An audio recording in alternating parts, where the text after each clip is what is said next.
Di Stah, saya banyak membaca Weda, saya banyak membaca Shruti dan kitab-kitab pendukung lainnya di dalam Weda. Ternyata saya menemukan Islam di situ.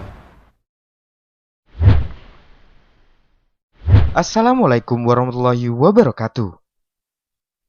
Selamat datang di channel Islam ID.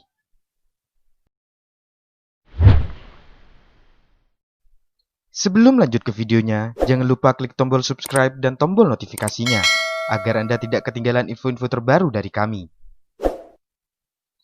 Jangan lupa like dan share ke teman-teman kalian, karena berbagi sedikit ilmu dapat menyimpan pahala yang sangat besar.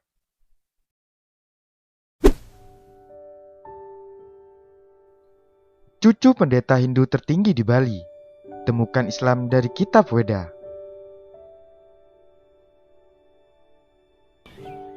Assalamualaikum warahmatullahi wabarakatuh.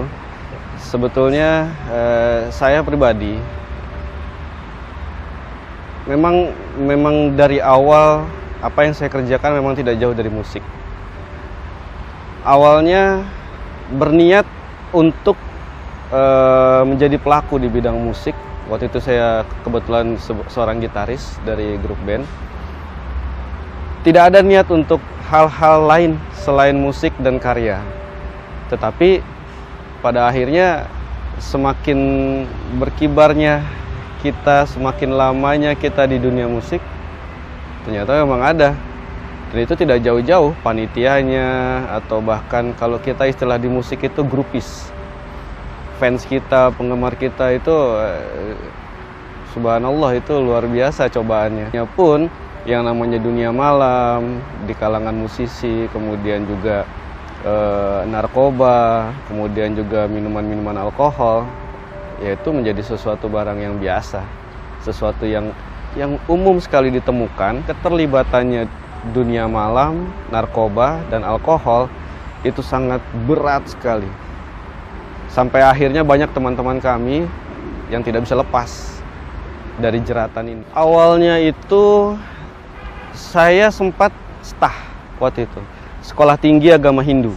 Jadi lulusan di sana itu bisa dikatakan langsung menjadi pendeta Hindu. Dari situ saya sempat sekitar 3 tahun. 3 tahun itu masa kuliah saya semester 2 sampai 4. Saya memang mengambil stah. Saya kebetulan asli Bali, keluarga pun keluarga Bali, tidak ada campurannya. Ibu saya Bali, bapak saya Bali, dan mereka berdua Hindu. Dan sampai sekarang pun kakek saya masih menjadi seorang pendeta tertinggi di Bali.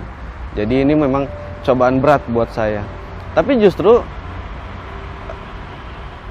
saya menemukan Islam itu dari kitab saya sendiri, bukan dari Al-Quran. Saya tidak pernah membaca Al-Quran, saya tidak pernah cari tahu apa itu Islam. Karena buat saya Islam itu kebencian. Waktu itu Islam itu sebuah kebencian. Mengingat kita tahun 2000 dan 2002 ada bom Bali. Itu Bali sangat luluh lantah, perekonomian hancur, pariwisata hancur, banyak sekali korban. Kemudian juga efeknya cukup besar untuk Indonesia, terutama khususnya untuk Bali. Islam itu tidak pernah saya pandang. Orang Hindu itu tidak pernah melihat Islam, mempelajari Islam, apa itu Islam, tidak pernah. Tidak pernah. Di Stah, saya banyak membaca Weda, saya banyak membaca Shruti dan kitab-kitab pendukung lainnya di dalam Weda. Ternyata saya menemukan Islam di situ. Saya menemukan Islam di situ. Bukan dari Al-Quran, bukan dari ustadz, bukan dari sahabat saya yang Muslim, tapi justru dari kitab Weda, agama saya sendiri dahulu Hindu. Di Weda ini yang paling penting di Weda, yaitu kalau kita bicara dengan orang Hindu atau orang Bali, pasti mengenal yang namanya Kalki Awatara. Itu banyak sekali dibicarakan di kitab kami di Weda. Begitu dipelajari, ternyata di sepanjang atau sebanyak kitab yang ada di Hindu, Weda, kitab Weda ini, itu banyak menceritakan Kalki Awatara. Siapa Kalki Awatara, bagaimana silsilahnya Kalki Awatara, dan semua ciri-ciri Kalki Awatara. Jadi di Weda ini disebutkan Kalki Awatara itu lahir di tanggal 12 di awal bulan sepanjang tahun. Kita tahu sendiri Nabi Muhammad Shallallahu Alaihi Wasallam itu lahir di 12 Rabiul Awal. Kemudian ciri-cirinya, dia datang dengan naik unta, menggunakan pedang dan panah, berperang dengan 4 sahabatnya. Dan yang lebih luar biasanya ada lagi, ini disebutkan Kalkiawatara ini memiliki ayah yang bernama Visnuyas dan ibunya bernama Sumatri. Sekarang kita punya handphone yang ada smartphone-nya, kita bisa cari translator dari bahasa Sangsekerta menjadi bahasa terjemahan Indonesia. Kalau kita terjemahkan Visnuyas, itu artinya adalah hamba Tuhan. Abdullah, ayahanda Rasulullah Shallallahu Alaihi Wasallam. Kemudian Sumatri, ibunya, itu Sumatri itu bisa diartikan dalam Sangsekerta itu lemah lembut. Ibunda Rasulullah bernama Aminah, artinya lemah lembut. Dan masih banyak lagi, dari mulai cara berpakaiannya, dari mulai cara menyisir rambutnya, berpakaiannya, bagaimana cara menyebarkan agama ini, itu banyak sekali dalam Weda. Saya cukup lama. Saya butuh mempelajari Islam itu selama 5 tahun. 5 tahun ini saya pakai, tidak pernah saya kosong sekalipun untuk mempelajari siapa itu Rasulullah, apa itu Islam, dan apa itu isinya Al-Quran. Saya selalu selama 5 tahun ini. Kemudian saya tidak pernah bersahadat.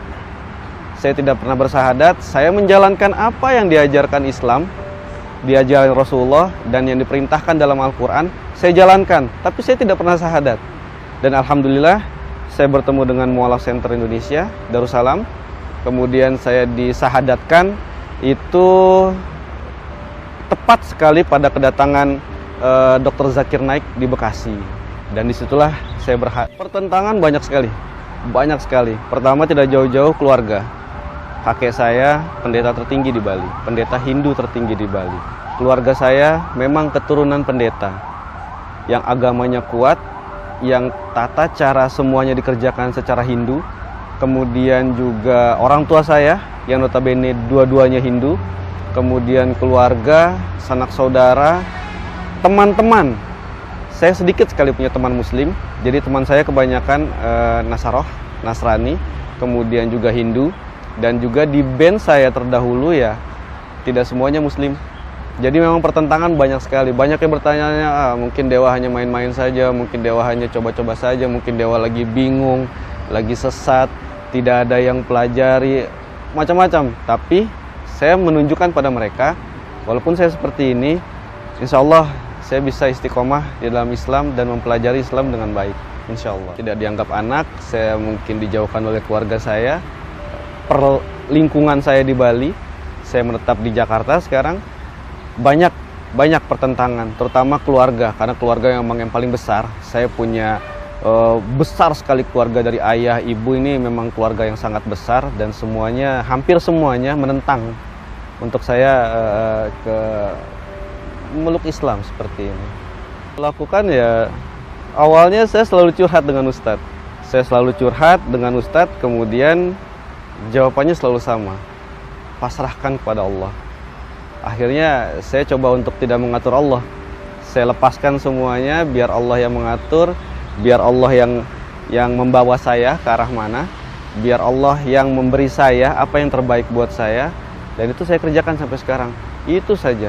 Apapun masalah saya bentangkan sejadah saya, minta sama Allah, berharap hanya kepada Allah, tidak berharap kepada selain Allah. Ya apapun yang dikasih sama Allah ya saya syukuri. Untuk saat ini semuanya saya merasakan cukup, dan Alhamdulillah semua berjalan dengan baik, insya Allah. Saya masih banyak belajar tentang Islam, saya masih banyak belajar tentang ibadah. Tapi satu hal yang saya tahu menurut Ustadz yang selalu mengajari saya, memberi pencerahan kepada saya, yaitu tentang sholat. Tentang sholat, itu saja yang selalu saya tidak bisa saya tinggalkan, tidak bisa saya remehkan, selalu hanya tentang sholat. Dari situlah saya punya tips satu hal, mungkin bisa teman-teman pakai, bisa menjadi inspirasi buat teman-teman sekalian, terutama yang mu'alaf, saudara-saudara saya yang mu'alaf. Saya tidak pernah menganggap sholat itu wajib. Saya tidak pernah bilang sholat 5 waktu, sholat fardu ini ada sholat wajib. Saya tidak pernah bilang seperti itu.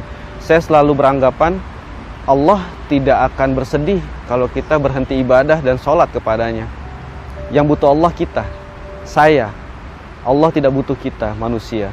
Dari situ saya berprinsip ibadah, terutama sholat, saya yang butuh. Itu kebutuhan saya, bukan kewajiban. Kalau saya melihat kewajiban, ini saya berpikir jadi punya hutang besar, jadi punya sesuatu yang harus dijalankan, mau tidak mau, suka tidak suka, itu harus saya jalankan.